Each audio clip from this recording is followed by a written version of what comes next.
Assalamualaikum warahmatullahi wabarakatuh. Innal hamdalillah assalatu wassalamu ala Rasulillah Sayyidina Muhammad ibn Abdullah wa alihi wa sahbihi wa man walah, amma ba'd. Subhanaka la ilma lana illa ma 'allamtana innaka antal alimul hakim. Rabbi shrah li sadri wa yassir li amri wahlul 'uqdatam min lisani yafqahu qawli. Allahumma salli ala Sayyidina Muhammad al-Fatih lima ughliq wal khatim lima sabaq nasiril haqqi bil haqq wal hadi ila siratikal mustaqim wa ala alihi haqqa qadrihi wa miqdarihi al-azim. Allahumma anfa'na bima 'allamtana wa 'allimna alladhi ma yanfa'una. Allahumma faqihna fid din wa 'allimna at-ta'wil. Allahumma inna nas'aluka 'ilman nafi'an wa rizqan wasi'an wa na'udzubika min 'ilmin la yanfa' min qalbi la yakhsha. Allahumma aftah alaina futuhal arifin warzuqna fahman nabiyyin wa hifzal mursalin wa imanal muttaqin arhamar rahimin. Allahumma nawwir qulubana bi'ilmik wastamil abdanana fi ta'atik. Allahumma nawwir qulubana binuri ma'rifatik wa tahhir qulubana an ghairik. Allahumma aftah alaina, Allahumma rzuqna hubbaka wa hubba rasulik. Allahumma akhrij min qulubina kulla qadarin lid dunya wa kulla mahallin lil khalq yamilu bina ila ma'siyatik aw yushghiluna an ta'atik aw yahulu bainana wa baina tahaqquqi bi ma'rifatikal khassah wa mahabbatikal khalisah. Allahumma aftah alaina fathan qariba fi ulumil aqliyati wan naqliyah bijahi sayyidina wa maulana Muhammadin khairil bariyah sallallahu alaihi wasallam. Alhamdulillahi rabbil alamin. Alhamdulillah, segala puji bagi Allah Subhanahu Wa Taala, pencipta tujuh petala langit dan tujuh petala bumi dan segala perbendaharaan yang berada di antaranya. Selawat dan salam ke atas Nabi junjungan besar kita, kekasih kita Nabi Muhammad sallallahu alaihi wasallam, dan ke atas ahli keluarga baginda, dan ke atas para sahabatnya, dan ke atas mereka yang mengikuti jalan mereka yang terdahulu dengan cara yang terbaik sehingga hari kiamat. Alhamdulillah, para ayah dan bunda muslimin musliman yang dirahmati dan diberkati oleh Allah Subhanahu Wa Taala sekalian, syukur kita pada pagi duha yang berbahagia ini dihimpunkan lagi di dalam majlis ilmu untuk kita sama-sama menyambung pengajian kitab Asy-Syama'il Muhammadiyah, untuk kita memperdalamkan lagi pengenalan kita kepada kekasih Allah, pengenalan kita kepada seafdal-afdal manusia, pengenalan kita kepada seorang yang kalau bukan kerana dia, kita dan alam ini tidak diciptakan oleh Allah Subhanahu Wa Taala. Dia adalah manusia yang paling dicintai oleh Allah Subhanahu Wa Taala, manusia yang paling sempurna yang diciptakan oleh Allah Subhanahu Wa Taala, Nabi Muhammad sallallahu alaihi wasallam. Kitab ini dikarang oleh Al-Imam Tirmizi rahimahullah. Mari kita bacakan ummul kitab dan hadiahkan kepada beliau dengan niat mudah-mudahan Allah kurniakan kita keberkatan ilmu, dibukakan kefahaman zahir dan batin, dan dicurahkan ke dalam dada kita seperti mana yang telah dilimpahkan ke dalam dada beliau. Wa ila hadratin nabiyil mustafa sallallahu alaihi wasallam. Al-Fatihah. A'udzu billahi minasyaitonir rajim. Bismillahirrahmanirrahim. Alhamdulillahi rabbil alamin, arrahmanir rahim, maliki yaumiddin, iyyaka na'budu wa iyyaka nasta'in, ihdinas siratal mustaqim, siratal ladzina an'amta 'alaihim ghairil maghdubi 'alaihim waladdallin. Amin. Baik, kita berada pada muka surat 85, bab yang ke-17. Babu maja'a fi imamati Rasulillah sallallahu alaihi wasallam. Bab ini menceritakan tentang serban Rasulullah sallallahu alaihi wasallam. Daripada hadis ini kita dapat tahu antara pakaian Rasulullah adalah serban. Jadi serban adalah salah satu cara pemakaian baginda Nabi Muhammad sallallahu alaihi wasallam.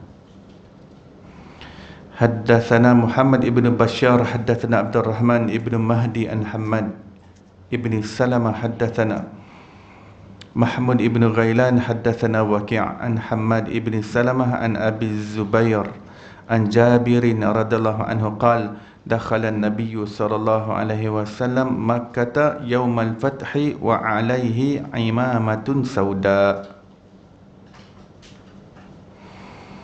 Haddatsana, telah khabarkan kepada kami Muhammad bin Bashar. Haddatsana Abdurrahman bin Mahdi daripada Hamad bin Salamah, beralih kepada riwayat lain. Haddatsana Mahmud bin Ghailan, haddatsana Waqi' daripada Hamad bin Salamah, daripada Abi Zubair, daripada Jabir. Beralih daripada riwayat lain, panggil tahwil dalam ilmu hadis. Tahwil ataupun ringkasan di situ kita nampak dalam kurungan ha. Maksudnya hadis ni Imam Bukhari dengar, Imam Tirmizi dengar daripada dua orang. Satu daripada Muhammad bin Bashar, lagi satu daripada Mahmud bin Ghailan. Kedua-duanya guru kepada Imam Tirmizi. Dan kedua-dua riwayat ini bertemu di Hamad bin Salamah. Hamad bin Salamah.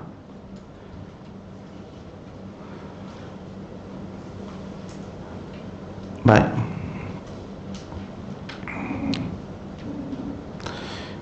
Daripada hadis ini kita dapat tahu, daripada Az-Zubair, haddatsana Mahmud bin Ghailan, haddatsana Waqi' daripada Hamad bin Salamah, daripada Abi Zubair, daripada Jabir, baginda Nabi SAW memasuki kota Mekah pada hari pembukaan kota Mekah dengan berserban hitam.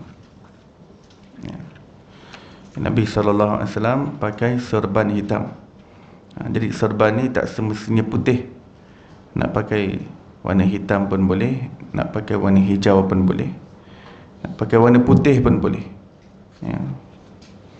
Apa maksud serban? Iaitu sesuatu yang dililitkan di atas kepala. Apa sahaja yang dililit di atas kepala itu dipanggil serban.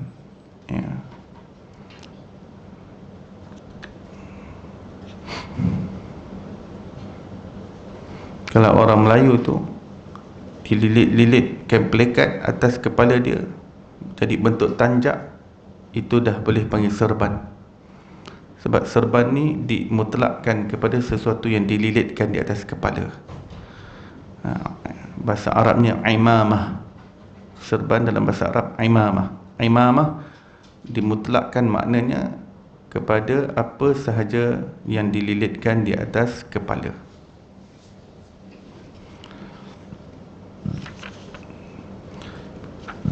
Dalam bab yang lain, bab berkenaan dengan helmet Rasulullah sallallahu alaihi wasallam. Nanti bab tu bab mighfar Rasulullah. Bab itu menerangkan tentang helmet ataupun topi besi Rasulullah sallallahu alaihi wasallam. Babnya bab sebelum ni kan? Bab sebelum ni, muka surat 83. Bab menceritakan tentang topi besi Rasulullah. Bila Rasulullah dalam mod peperangan, mod jihad, baginda akan pakai helmet besi. Jadi bab yang sebelum ni kita belajar Rasulullah masuk ke Mekah dengan memakai topi besi. Nampak tak? Pakai topi besi. Ada dua hadis dalam bab yang sebelum ni. Kedua-duanya menceritakan tentang Rasulullah masuk kota Mekah dan pada kepala baginda ada topi besi. Hari ini kita masuk bab pun masuk kota Mekah juga. Pembukaan kota Mekah ni tak ada hari yang berbeza, hari yang sama. Hari yang sama Rasulullah masuk sebagai penguasa baru kota Mekah. Macam mana berlakunya pembukaan kota Mekah? Adakah berlaku peperangan? Bagaimana Rasulullah dapat kota Mekah? Ada tak siapa ada idea, terbaca, tertahu?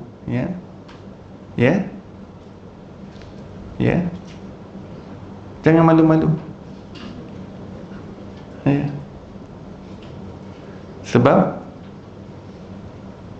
Sebab penduduk kota Mekah surrender,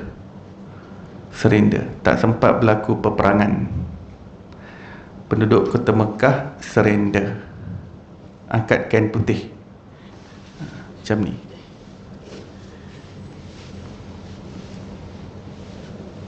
Okey, maksudnya kota Mekah secara officialnya jatuh di tangan Rasulullah sallallahu alaihi wasallam. Macam mana penduduk kota Mekah boleh surrender pada Rasulullah? Apa kisah di sebaliknya? Ini berlaku bila? Berlaku 8 Hijrah. Pembukaan kota Mekah berlaku 8 Hijrah. Ini kisah yang sangat signifikan, kerana kota Mekah ni tempat kelahiran Nabi sallallahu alaihi wasallam. Tanah air Nabi.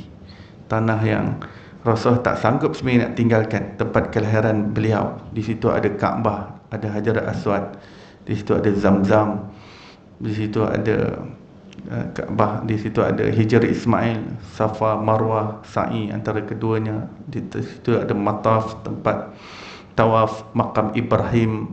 Di situ ada Multazam, di situ ada Mezab, di situ ada Syazirwan, di situ ada kelambu Kaabah, di situ ada pintu Kaabah. Ini semua tempat-tempat mustajab doa. Siapa nak tinggalkan? Ya. Saya yang asal Keluang ni pun pada asalnya berat nak tinggalkan Johor. Tak nak duduk KL. Sekali Allah kahwinkan dengan orang KL, padan muka. Ya. Jadi duduklah sini. Ya. Pada asalnya memang bila belajar ni memang kita, bila datang KL ni tengok jam kan. Sebab mana-mana daripada Johor kita nak pergi mana-mana kena sinilah airport, sinilah Pudurayanya, sinilah nak ambil bus express. Dulu belajar Thailand, sinilah nak kena pergi Puduraya. Ya. Baru ni saya pergi dah lain dah, Masya Allah. Lain dah, tak kenal lah. Saya dah tak kenal Puduraya yang saya kenal dulu, transnational. Kan. Walhasil ya, kalau saya yang orang Keluang yang tak ada Zam-Zam tu pun saya dah berat nak keluar. Ini kan Rasulullah, ya. Tempat yang ada telaga Zam-Zam, tempat Nabi Ibrahim, tempat moyang Nabi Muhammad sallallahu alaihi wasallam. Beliau diseksa di situ, baginda diboikot, baginda diusir, baginda dihambat, baginda diludah, baginda dihina di situ. Ya. Dan yang para pengikut Nabi SAW juga menderita sisaan daripada tuan-tuan mereka. Maka Nabi SAW mengambil keputusan untuk berhijrah, meninggalkan kota Mekah. Ketika beliau nak keluar bersama dengan Sayyidina Abu Bakar As-Siddiq, Rasulullah pandang belakang melihat kepada Kaabah, mengatakan, wahai Kaabah, sesungguhnya kau mengetahui bahawa aku amat mencintaimu. Kalau bukan kerana pengusiran kaumku terhadapku, aku tidak akan meninggalkanmu. Siapa nak tinggalkan Kaabah? Kita yang orang luar ni sampai Kaabah menangis, meleleh air mata. Ya, kita yang orang luar ni nampak Kaabah dah meleleh air mata. Macam mana orang Kaabah sendiri nak tinggalkan Kaabah? Orang Mekah nak tinggalkan Mekah. Bukan senang, bukan mudah. Ya. Tapi Nabi SAW kacau. Ya. Tak apa, untuk nak tegakkan agama Allah, tak apa, tinggalkan. Dan tekanan perasaan itu ditanggung oleh Nabi dan para sahabat. Rindu Mekah, rindu Kaabah, bertahun-tahun, ya, dah bertahun-tahun tak balik ke Mekah. Jadi para sahabat mengatakan, ya Rasulullah, kita dah rindu pada Mekah. Sebab para muhajirin, 70 orang sahabat Nabi muhajirin daripada Mekah. Kita dah rindu, mari kita datang berniat ihram. Kita tak bawa senjata. Tahun ke-6 Hijrah. Tahun ke-6 Hijrah, dah 6 tahun tak balik, tak jumpa saudara mara. Rumah mereka ditinggalkan dengan macam-macam, ditinggalkan, perkakas semua. Sebab tinggalkan selai pinggang para sahabat. Dan saudara mara pun masih ramai lagi di sana.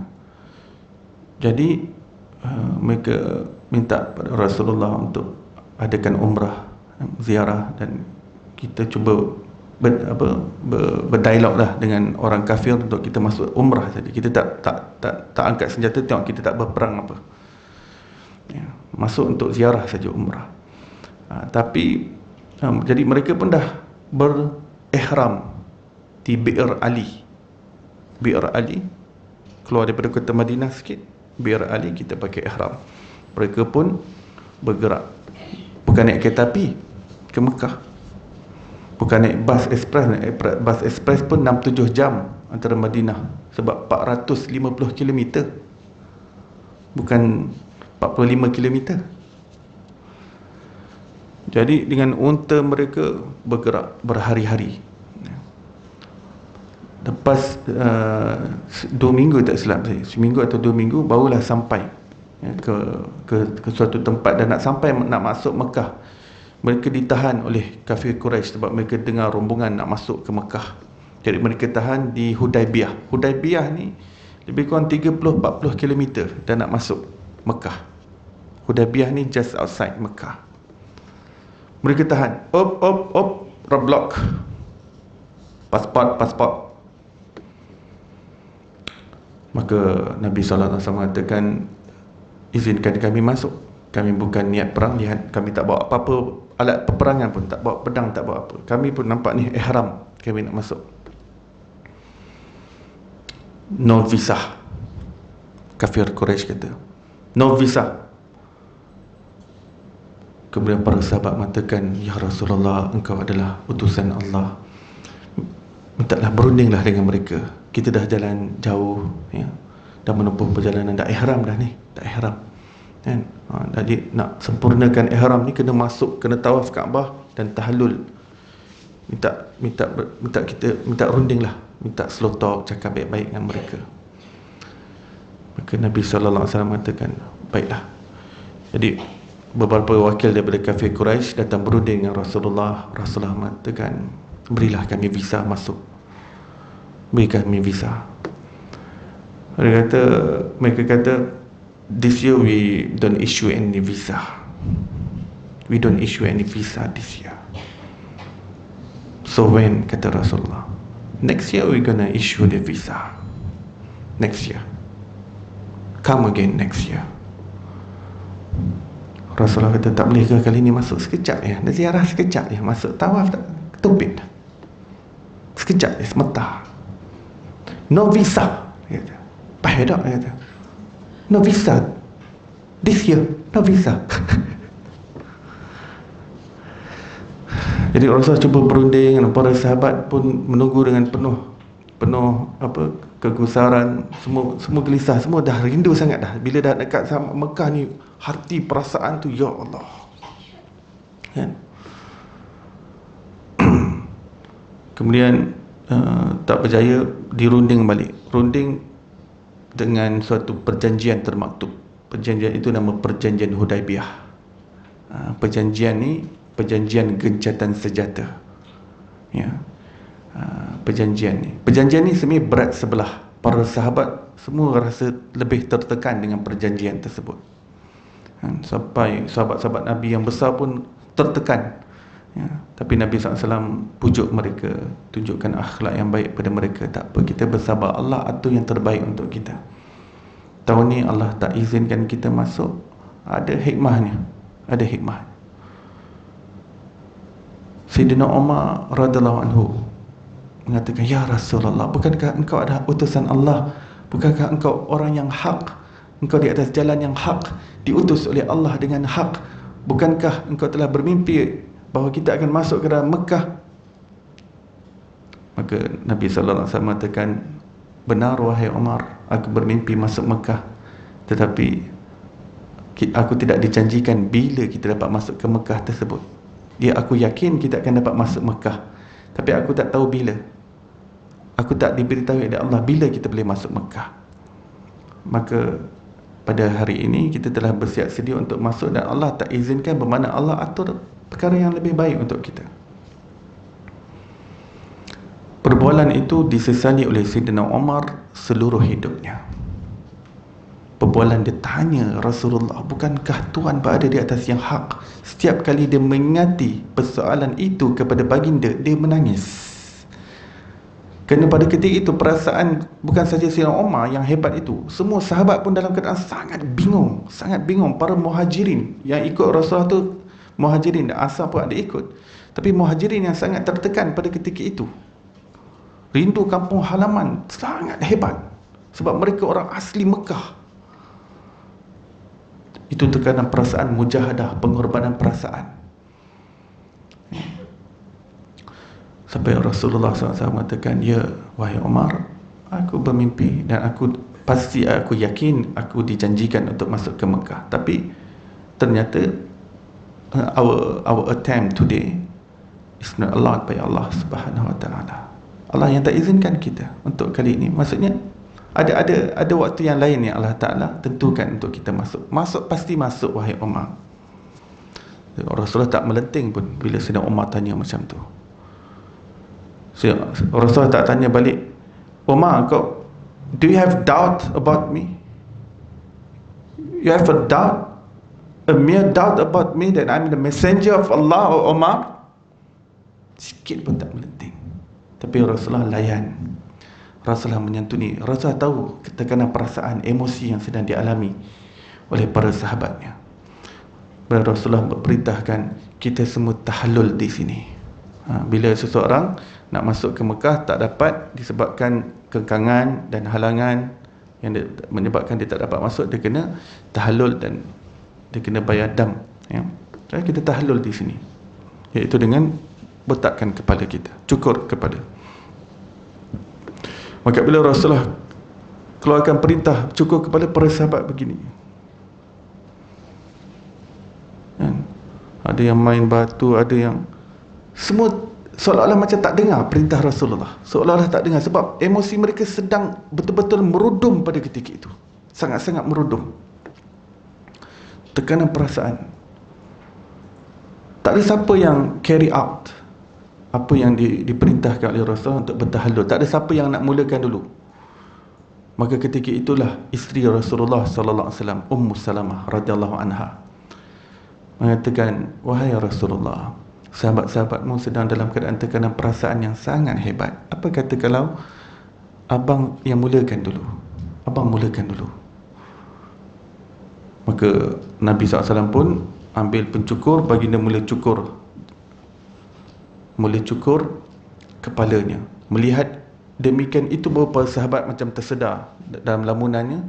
Beliau mengambil pedang dan cukur sampai berdarah-darah kepala para sahabat. Tak ingat dah apa, yang penting nampak cukur, mereka ambil pedang cukur kepala mereka sampai ada terkopek kulit, tak sedar, ya. Cukur kepala untuk tahallul. Dan mereka kembali semula ke kota Madinah. Dalam masa setahun dua itu, penduduk kafir Quraisy Mekah telah mengkhianati perjanjian Hudaibiyah. Bagaimana mereka mengkhianati? Mereka mengadakan komplot diam-diam untuk menyerang Nabi SAW, untuk menyerang Madinah. Orang-orang Yahudi, orang-orang kafir yang berada di sekitar Mekah, mereka semua ingin bersekongkol dengan penduduk Mekah, mengatakan, kita siapkan angkatan, kita serang Madinah, kita bunuh Rasulullah, Madinah menjadi milik kita. Tak payah nak risau lagi tentang Nabi Muhammad. Sebab orang Mekah sentiasa rasa terancam ataupun rasa bersaing kuat dengan kekuatan ekonomi di Madinah. Sebab sebelum ni Mekah menjadi pusat ekonomi yang kuat, tapi Rasulullah telah membangunkan pasar dan ekonomi dengan sangat hebat. Mereka sentiasa terancam. Jadi mereka merasakan Rasulullah ini musuh mereka. Jadi bila orang-orang Yahudi offer untuk adakan ally, untuk adakan sekutu, untuk serang, jadi mereka setuju. Jadi somehow berita sekongkol itu telah sampai kepada Rasulullah sallallahu alaihi wasallam. Allah Taala telah dedahkan rahsia komplot dan juga plot mereka itu kepada Rasulullah, dan Rasulullah siapkan spy untuk hantar melihat adakah benar. Bila disahkan, maka Rasulullah SAW siapkan angkatan dan bagi dia panggil semua alai-alai Madinah, semua penduduk yang sekitar Madinah Munawwarah, baginda kumpulkan untuk kita menuju ke Mekah. Mendengar Nabi SAW sudah mula kempen untuk batalion dan juga angkatan maju mara ke Mekah, pada ketika itu orang-orang Yahudi yang selama ni nak alaikan dengan penduduk Mekah cabut lari. Dan mana-mana penduduk kampung yang kata sebelum nak alai dengan penduduk Mekah kata batalion yang dikumpulkan oleh Muhammad kali ini rasanya bergegar kita. Kita tak sanggup. Man, goodbye, goodbye, goodbye. Semua goodbye. Semua yang kata janji nak bersama penduduk Mekah semuanya lari lintang pukang. Semua tak nak bersama dah. Angkatan dah makin marah. Angkatan dengan topi besi, dengan perisai, sebab tahun ke-8 Hijrah Madinah sudah kuat. Madinah sudah kuat. Dia punya angkatan dah kuat.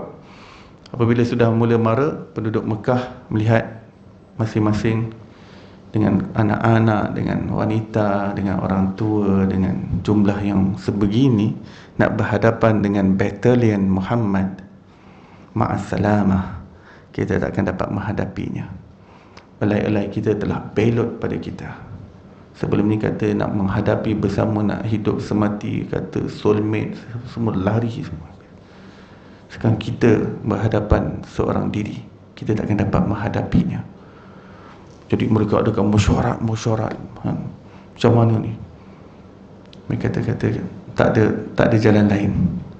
Tak ada jalan lain sama ada daripada kalangan kita yang lari keluar daripada kota Mekah, dan siapa yang nak terus tinggal di sini, kita kena surrender kepada Muhammad. Kita takkan dapat menghadapinya. Dan beberapa orang telah mula pack barang dan keluar. Ikrimah bin Abu Jahal dan beberapa orang lagi, orang kafir keluar. Yang tinggal Abu Sufyan, Hindun dan lain-lain. Sebab beliau otai Mekah, jadi dia tak nak tinggalkan. Jadi mereka tunggulah, serah diri je. Bila batalion datang tu, mereka dah bagi tahu, mereka dah nak sampai Mekah, dia dah bagi tahu yang penduduk kota Mekah dah angkat bendera putih. Kita tak berperang, Mekah automatik menjadi tanah Nabi Muhammad sallallahu alaihi wasallam. Kekuasaan dan tampuk pemerintahan, otoriti jatuh di tangan Rasulullah sallallahu alaihi wasallam. Tapi orang yang takut memang dah lari. Dah pack lari dah. Nak keluar duduk overseas, abroad. Keluar abroad. Yang tinggallah. Tengok apa yang Nabi nak buat pada mereka. Sebab memang Nabi berada di posisi untuk boleh membalas dendam terhadap apa yang mereka lakukan terhadap baginda bersama dengan para sahabat baginda. Ni Abu Sufyan yang perang Uhud, beliau lah yang memimpin angkatan yang bunuh ramai sahabat Nabi. Hindun yang mengupah Wahsy untuk bunuh pakcik Rasulullah, Sayyidina Hamzah di Uhud. Itu yang pemanah-pemanah Rasulullah atas bukit tu kan. Itu Abu Sufyan yang bawa atas belakang bukit tu. Dia punya angkatan, dia punya idea untuk serang hendap daripada belakang pemanah-pemanah yang Rasulullah letakkan di atas Jabal Rumah. Jabal Rumah tu bukit pemanah kan, rumah pemanah. Kita pergi Uhud kan, kita nak naik bukit tu. Itu kerja siapa? Kerja Abu Sufyan. Tapi bila terus menetap di Mekah, kita surrender. Nabi SAW masuk dalam keadaan pakai helmet besi. Jadi kedua riwayat adalah betul. Baginda sampai masuk ke Kaabah, baginda masuk dalam keadaan tertutup, tutup kain ada menutup kepala baginda sallallahu alaihi wasallam begini. Duduk. Jadi masuk dalam keadaan tertunduk. Padahal masuk sebagai seorang raja. Orang zaman dulu biasanya raja baru yang baru menakluk sebuah kota, dia masuk dengan kuda dia sebagai seorang raja penakluk yang baru. I'm your conqueror, I'm your new king, kan? This is my majesty, this is my kingdom. Tapi Nabi sallallahu alaihi wasallam masuk penuh tawaduk, rendah diri.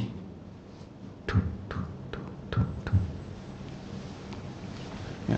Jadi Rasulullah masuk pada asalnya dengan topi besi, dan ketika sampai di hadapan Kaabah, baginda menanggalkan topi besinya, kemudian baginda mengenakan serban hitam. Ya, serban. Jadi kedua-dua riwayat betul, tidak bertentangan dan tidak bercanggahan antara satu sama lain.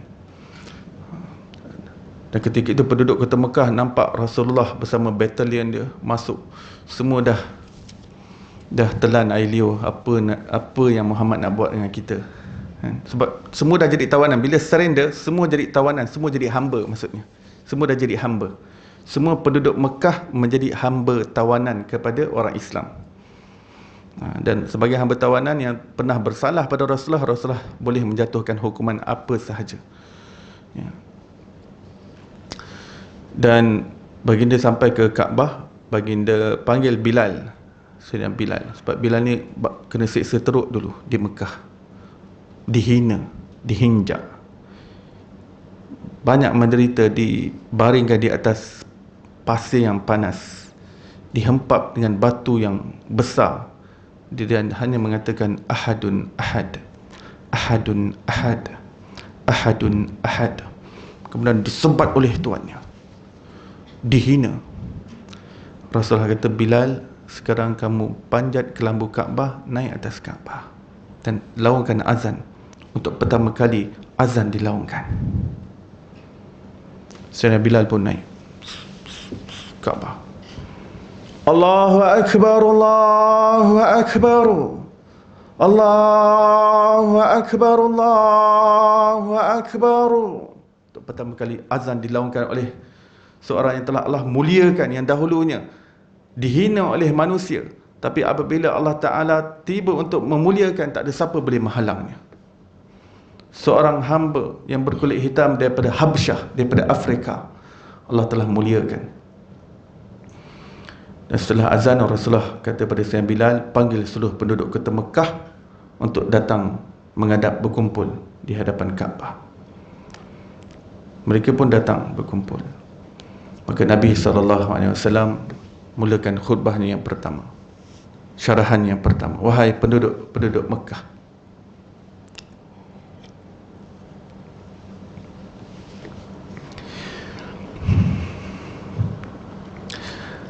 ma tazunnun anni fa'ilun bikum. Apakah yang kamu expect untuk aku lakukan pada hari ini? What do you expect that I'm going to do with you people today? Kamu rasa aku akan buat apa hari ini? Ya.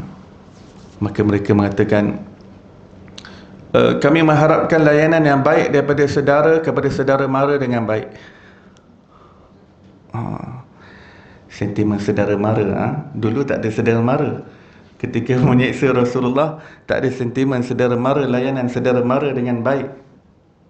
Ya. Tapi mereka tak lain nak kata apa. Sebab ini semua, Quraisy ni semua, end of the day, keluarga Rasulullah SAW.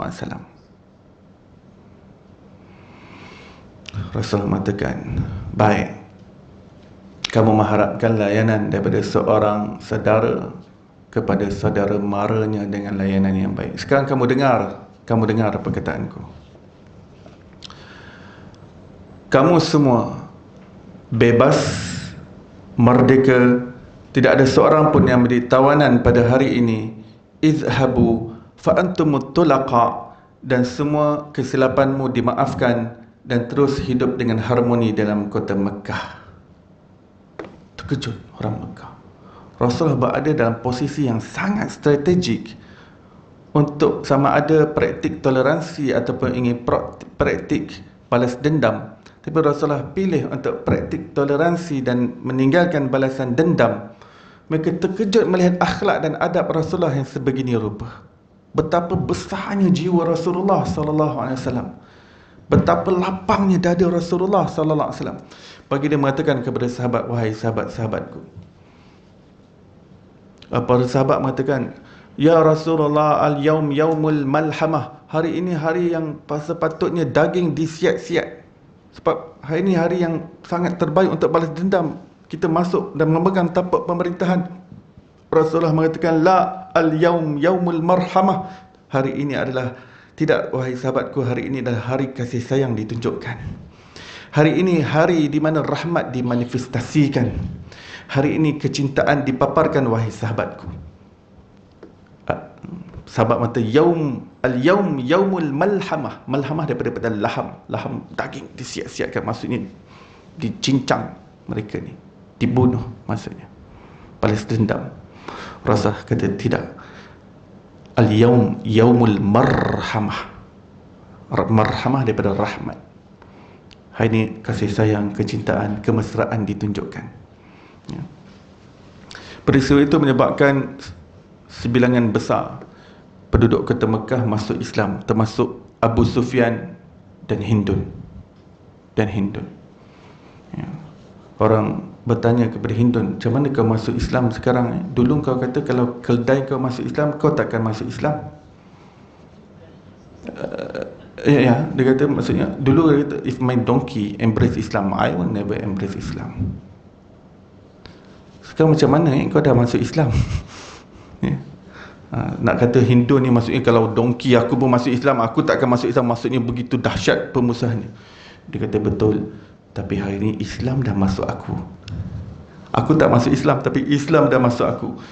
Ini adalah layanan akhlak dan adab yang ditunjukkan oleh Rasulullah sallallahu alaihi wasallam, dapat menambat dan menawan hati manusia. Dalam dakwah ni kita kena kasih sayang, penuh dengan kecintaan. Kita sayang semua makhluk Allah Subhanahu Wa Taala. Kita tidak layan orang dengan keras, dengan kasar. Ini adalah legasi peninggalan Rasulullah sallallahu alaihi wasallam untuk kita dakap. Dalam kita melayani manusia, tinggalkan kekerasan dan kekasaran, tapi sentiasa tunjukkan kasih sayang, kecintaan, sehingga manusia merasakan kecintaan kita, kasih sayang kita, kelapangan kita, keluasan kita. Maka Hindun masuk Islam, Abu Sufyan masuk Islam, dan menyebabkan seluruh kafir Quraisy itu tidak ada seorang pun yang terbaki, semuanya masuk Islam tanpa terkecuali. Dan orang yang dah lari macam Ikrimah bin Abu Jahal dah lari dah.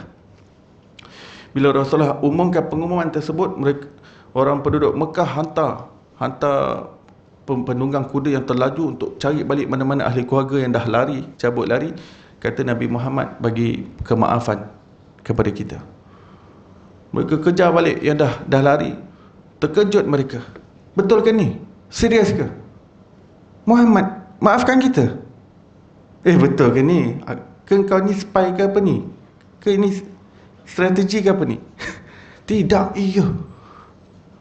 Bersumpah memang Muhammad maafkan kita, tak buat apa-apa kat kita. Betul ke ni taktik ke ni? Tak helah ke ni? Bukan helah. Iya, Muhammad maafkan. Kau takkan kau tak kenal Muhammad kan? Dia mana pernah bohong? Dia tak iya balik lah. Ikrimah balik masuk Islam, jadi sahabat Nabi yang setia. Ikrimah bin Abu Jahal, dahsyat. Ikrimah ni dahsyat. Bila dapat balik tu jadi sahabat setia habis. Abu Sufyan pun begitu. Abu Sufyan, Hindun, semua menjadi sahabat yang setia pada Rasulullah sallallahu alaihi wasallam. Jadi dalam dakwah ni tak perlu kasar-kasar, tak perlu keras-keras. Tenang-tenang sudah, tenang-tenang. Ya. Tak perlu nak caci, tak perlu keluarkan perkataan-perkataan yang sadistik, yang nasty, yang sarkastik. Ya. Tak perlu nak pilih-pilih, sindir-sindir pedas. Dah cukup sampaikan keterangan dan hujah yang benar, yang hak. Sama ada orang nak terima, alhamdulillah, hidayah di tangan Allah.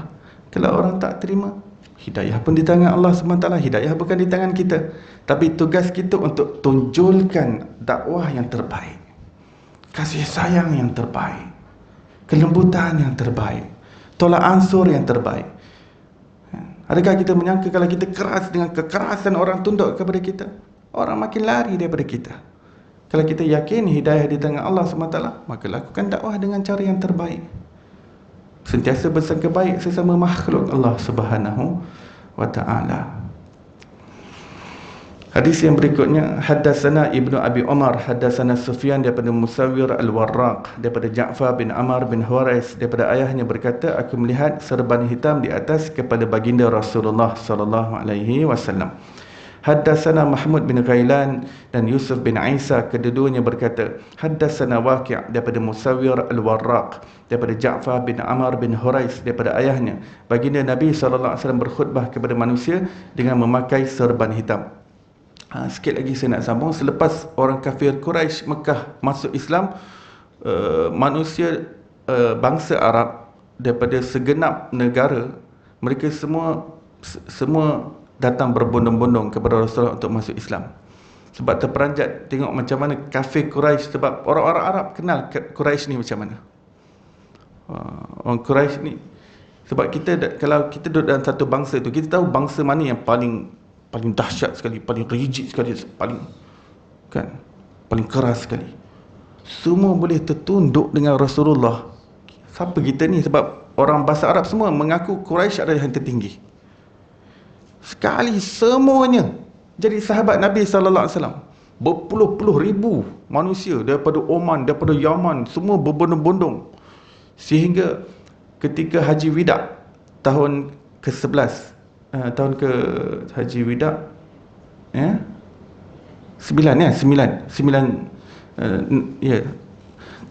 setahun 2 tahun selepas peristiwa pembukaan kota Mekah, setahun ataupun setahun setengah begitu. Sahabat Nabi yang berkumpul di hadapan Nabi lebih kurang ada 124,000 Nabi, seperti mana yang disebutkan dalam Sirah Nabawiyah oleh Maulana Abul Hasan Ali An-Nadwi. 124,000 mana datang tiba-tiba, ya. Satu impak penduduk kota Mekah tu. Jadi orang semua buka mata bila mereka tertunduk pada Rasulullah, dan seluruh bangsa Arab tunduk pada Rasulullah. Pun bangsa Rom pun terkejut. Sebab selama ni pun mereka tak nak takluk Arab ni, sebab mereka tahu orang Arab ni macam mana. Mereka boleh takluk daripada timur ke barat, tapi untuk bangsa Arab mereka tak ada keinginan untuk nak takluk. Bangsa Rom dan Parsi tak ada selera, ya, nak takluk bangsa Arab. Sebab dahsyatnya bangsa Arab ni, takut kalau jadi rakyat kita, dia berjangkit dia punya jahiliah pada kita. Tak sanggup. Tak apalah, kita luaskan empire jajahan kita di tempat lain, tak nak masuk Arab. Sebab tu Arab ni tak pernah berada di bawah jajahan empire Rom ataupun Parsi, padahal dia sebelah-sebelah je. Sebab empire Rom dan Parsi tak ada selera dengan bangsa Arab. Mereka semua terkejut satu bangsa Arab boleh bersatu di bawah Rasulullah. Mereka tahu bangsa Arab ni berketurunan-keturunan pun mereka takkan dapat bersatu, sebab mereka ni gaduh semua. Tak boleh, mereka taklah bersatu. Orang Arab ni tak boleh bersatu. Orang Arab Parsi dah tahu sangat dah. Sekali semua boleh bersatu, real punya bersatu di bawah Rasulullah, di bawah satu personality. Ini suatu pencapaian tak pernah berlaku pada bangsa Arab, ya. Kalau kita tengok sekarang in the Gulf countries, kita lihat mereka susah untuk bersatu. Itulah bangsa Arab. Kita ingat senang, di Syam, di Jordan, Palestin, orang Arab nak bersatu. Orang Oman, Saudi, Yaman, Bahrain, Kuwait, Qatar, UAE, Dubai nak bersatu. Payah. Ini bersatu bila Imam Mahdi keluar baru boleh bersatu. Nanti di bawah Imam Mahdi boleh bersatu, ya. Tapi manusia perlu terus berusaha untuk bersatu, ya. Ulama-ulama terus patut berusaha bangkit untuk menyatukan, walaupun susah nak menyatukan. Kita di Palestin tu ada dua pecahan, Hamas dengan Fatah. Dua ni pun dah bertelagah dah, susah nak satukan dah antara Fatah dan Hamas ni. Ini dua kelompok besar Palestin, macam mana kita nak satukan? Tapi kena usaha juga. Kita tak kena tunggu Imam Mahdi dulu baru kita nak satukan, tak. Kita usahakan dulu, kita tunjukkan. Allah ganjari pahala orang-orang yang cuba menyatukan umat Islam. Walaupun kita mengetahui usaha ini akan disempurnakan oleh Khalifah Al-Mahdi kelak. Beliau akan satukan seluruh umat Islam di bawah telunjuk pemerintahannya.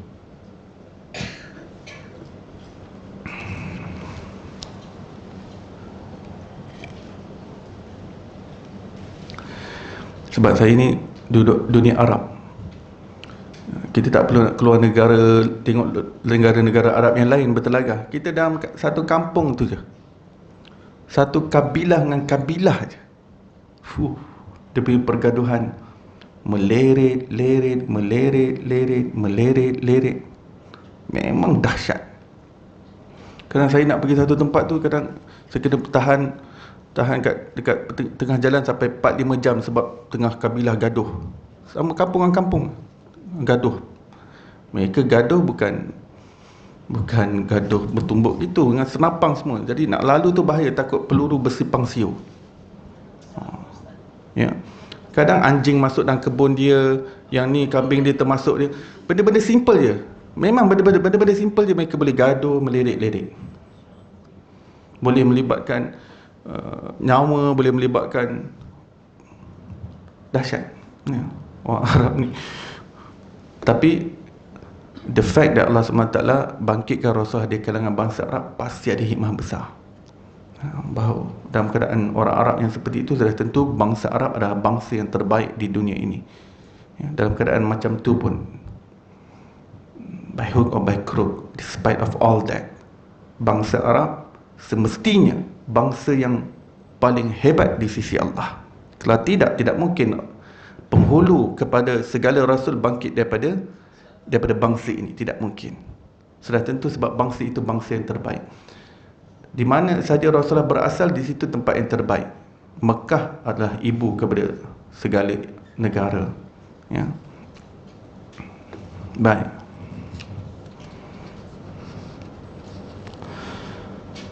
Haddatsana Harun bin Ishaq Al-Hamdani, haddatsana Yahya bin Muhammad Al-Madani daripada Abdul Aziz bin Muhammad daripada Ubaidillah bin Umar daripada Nafi' daripada Ibnu Umar radhiyallahu anhuma berkata, baginda Nabi SAW apabila memakai serban, baginda melepaskan ekor serbannya di antara kedua-dua bahunya, antara kedua-dua bahu. Begini hadisnya. Imam Ahmad bainnya katifaihi. Jadi panjanglah ekornya, dia boleh ekornya boleh berada di antara dua bahu Nabi SAW. Antara belah sini, kadang-kadang dia sebelah kanan, kadang-kadang sebelah kiri. Jadi di situ kita dapat tahu serban yang dipakai oleh Rasulullah ada ekor. Baik, kalau ada orang pakai serban, dia tak pakai ekor, dia lilit saja, adakah boleh dipanggil serban? Tetap boleh. Sebab yang namanya serban tidak disyaratkan adanya ekor, cukup sesuatu yang dililitkan di atas kepala. Cuma yang style Rasulullah ini, serban baginda lilit bersama dengan ada ekornya. Ya. Kalau ulama-ulama Mesir biasanya, ulama-ulama Mesir, ulama Syria, ulama Jordan, serban mereka biasanya mereka tak ada ekor, mereka hanya lilit saja. Lilit. Ya.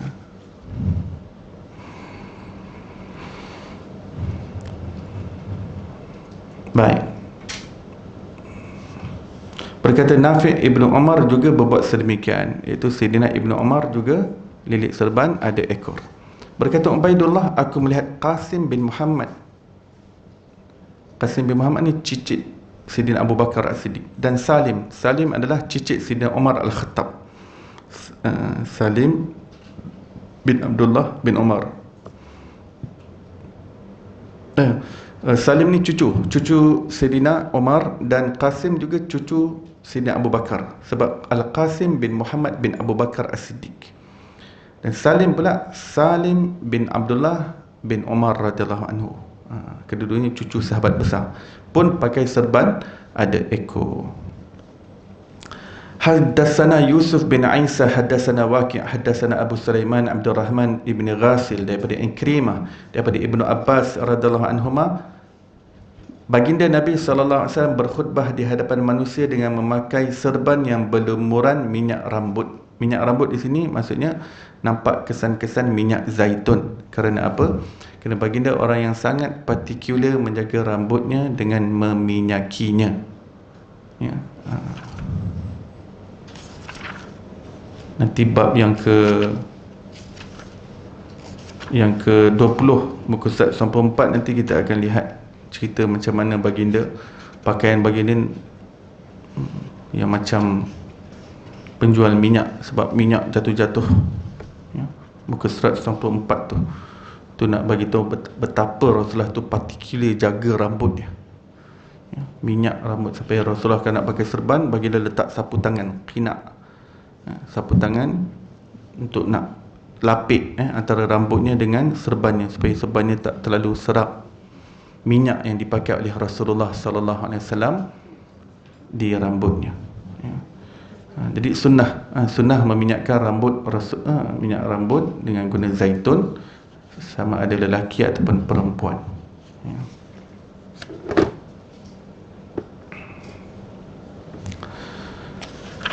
Baik, bab yang berikutnya, bab yang ke-18, babu maja'a fi sifati izari Rasulillah sallallahu alaihi wasallam. Bab yang menceritakan tentang kain pelikat Rasulullah sallallahu alaihi wasallam. Kain pelikat ni maksudnya kain sarung. Kain sarung. Maksudnya Nabi SAW ni pakai kain sarung. Kain sarung ni kain pelikat lah. Macam kain pelikat. Cuma apa yang saya belajar, kain sarung yang dipakai oleh Rasulullah tu tak berjahit. Macam kain pelikat kita kan berjahit kat tengahnya, bersambung. Tapi macam Rasulullah dia macam kain panjang, Rasulullah hanya lilit. Itu memang saya biasa nampak lah. Seperti itu di Yaman. Orang-orang Arab Yaman, memang kain pelikatnya dia tak pakai macam kain pelikat kita yang dah jahit siap, tinggal sarung je. Yang ni dia kain panjang, dia jadi dia lilit, pusingkan badan dia, jadikan kain pelikat.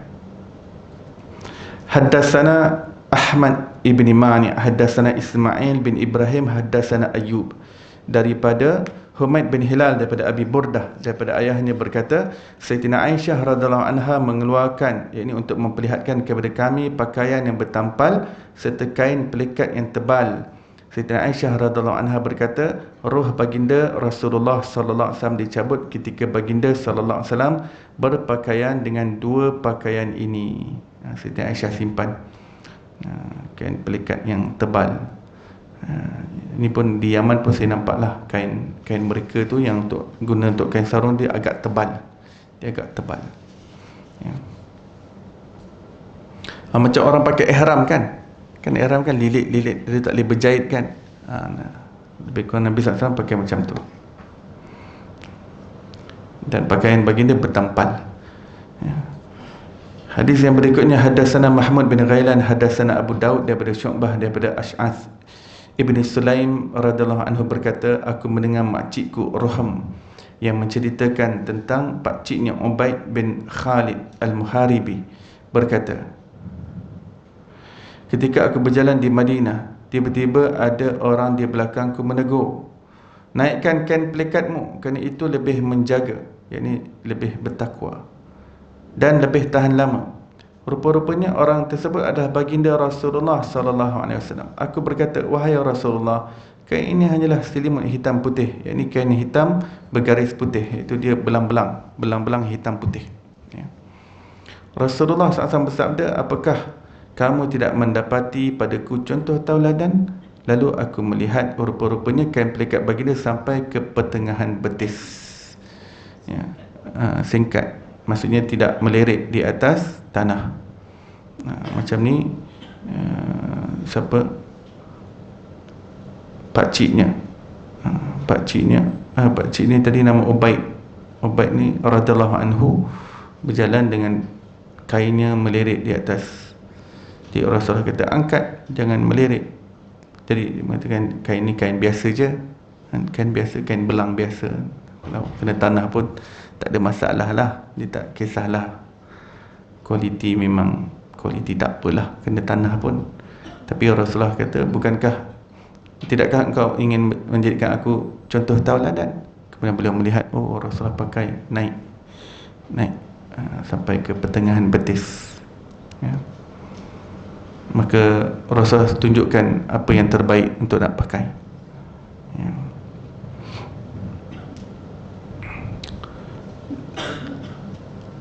Ini untuk lelaki. Kalau perempuan tak apa. Kalau perempuan nak melirik atas sana, tidak menjadi masalah. Ya.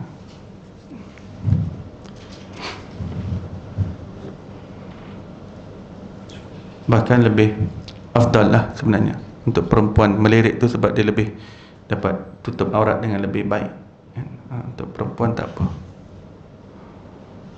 Sebab tu kita tahu perempuan Arab tu mereka melirik kan. Mereka tu pening tengok orang Melayu. Perempuan Melayu ni, wah, senting-senting, nampak buku lali. pakai kain nampak buku lali. Biasanya lelaki yang pakai kain nampak buku lali. Tapi mereka nampak, wah, perempuan-perempuan Asia ni ajaib. Perempuan Asia pula tengok ajaib. Melirik-lirik dia punya abayas kotor buat semayang pula tu. Padahal tak menjadi masalah kan. Sebab asal kepada suatu perkara adalah suci. Selagi mana seorang tu tak yakin, tak pasti dia dah terkena najis dan sebagainya, maka dianggap suci pakaian tersebut, boleh bawa sembahyang. Ya. Al-yaqin la yazulu bisyak. Itu kaedah fiqh. Yakin tidak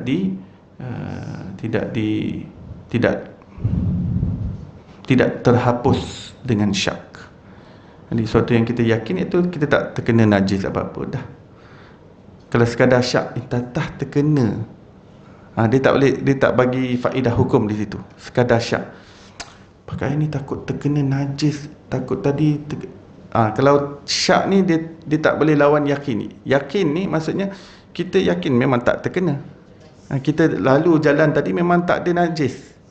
Kita tak tahu dah, pasti dah tempat jalan kita ni memang tak ada najis, tak ada apa.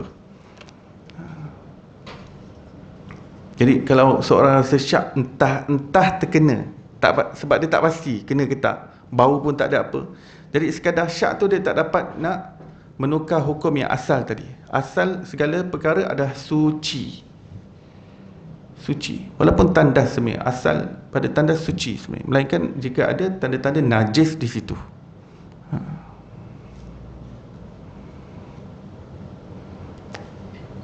Seorang masuk tandas, dia bawa telekung dia sangkut, sekali terjatuh kena tandas, kena bawah. Alamak. Tapi saya tak pernah lah pakai telekung. Saya cuba gambarkan senario lah.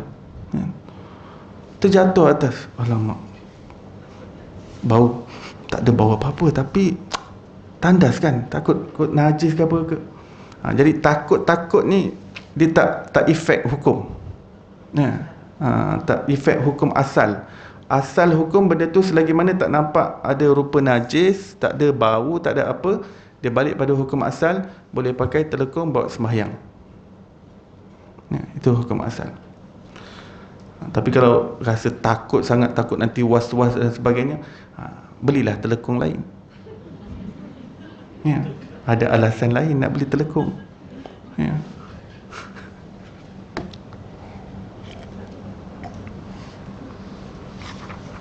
Tapi kalau tak bawa duit nak beli telekung, kita dah tahu dah kaedah fiqh dia.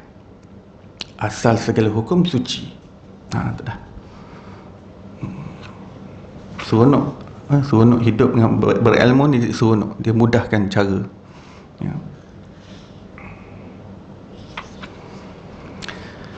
Hadis yang berikutnya, haddatsana Suwaid bin Nasar haddatsana Abdullah bin Mubarak daripada Musa bin Ubaidah daripada Iyas bin Salamah ibn al-Aqwa daripada ayahnya berkata, Sayyidina Uthman bin Affan radhiyallahu anhu memakai kain pelikat hingga ke pertengahan kedua-dua betisnya. Berkata Sayyidina Uthman, beginilah keadaan pemakaian kain pelikat sahabatku, iaitu baginda Nabi sallallahu alaihi wasallam. Jadi kalau kita nampak seseorang pakai sampai pertengahan betis, kita jangan main-mainkan dia. Ini berbalik daripada tempat banjir ke apa ni. Itu sunnah Rasulullah sallallahu alaihi wasallam. Dan siapa yang nak pakai jubah, yang terbaik kan, kalau dia tak nak pakai pertengahan betis, jangan sampai menutup buku lalinya. Maksudnya di bahagian betis juga, tapi dia agak rendah, tapi jangan sampai menutup buku lalinya. Apa hukum menutup buku lalinya? Itu pula terbahagi pada dua. Kalau dia tutup dengan sebab nak sombong, sebab nak tunjuk gah. Sebab kadang pakaian melirik ni ada orang pakai bukan sebab apa? Sebab nak tunjuk gah. Kadang melirik tu sampai panjang, sampai 10 orang nak kena angkat, nak tunjuk gah pakaian dia tu. Kalau dia pakai kerana sombong, haram. Tapi kalau dia pakai sebab itu yang ada, mungkin tak sempat jahit dan sebagainya, tidak makruh, bila hatinya tidak sombong.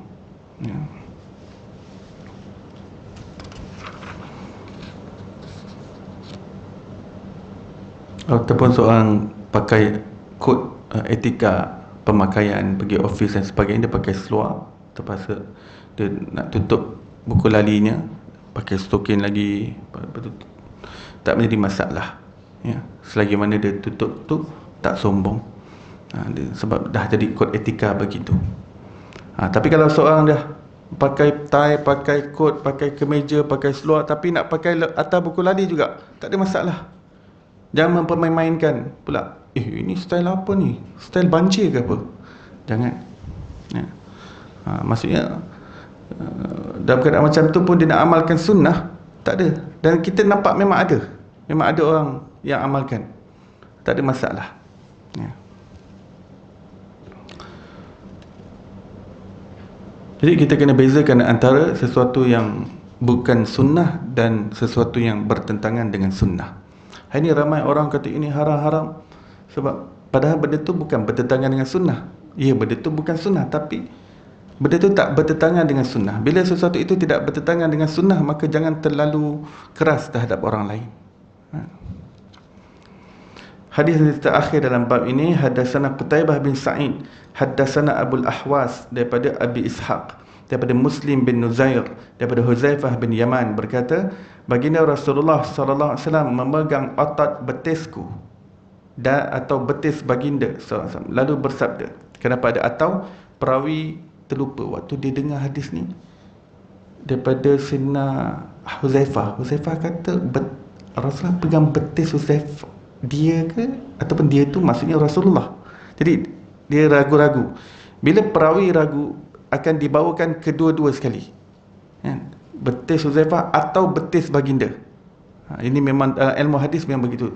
Bila perawi ragu tentang satu perkara, dia akan datangkan atau untuk nak cermat, sebab tak tahu apa sebenarnya hadis yang sebenar.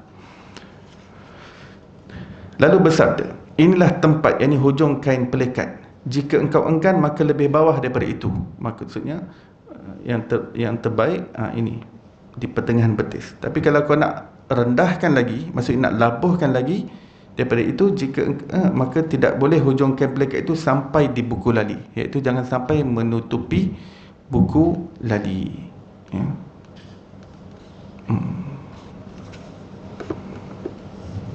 Wallahu a'lam, sampai di situ.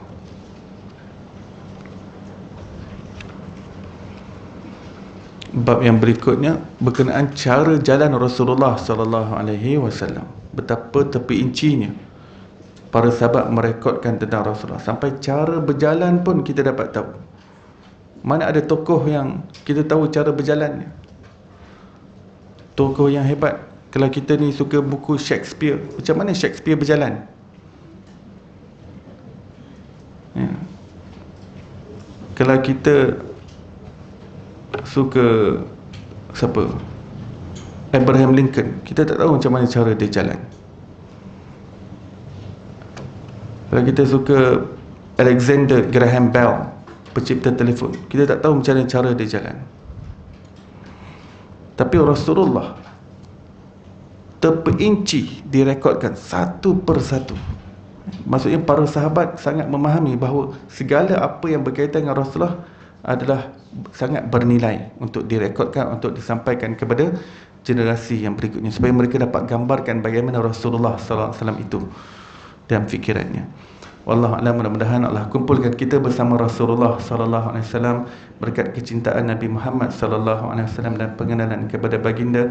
Allah Subhanahu wa taala selamatkan kita daripada fitnah dunia ini dan kurniakan kita kesudahan yang baik dan jauhkan kita daripada kesudahan yang buruk. Wassallallahu ala sayyidina Muhammadin wa ala alihi washabihi wasallam. Alhamdulillahirabbil alamin. Kita tangguh majlis kita dan tasbih kifarah dan surah wal asr. Subhanallah bihamdihi, subhanakallah bihamdika, asyhadu an la ilaha illa anta wa astaghfiruka wa atubu ilaik. Bismillahirrahmanirrahim. Al asr innal insana lafi khusr illa alladhina amanu wa amilus salihat wa tawassaw bil haqqi wa tawassaw bis sabr. Assalamualaikum warahmatullahi wabarakatuh.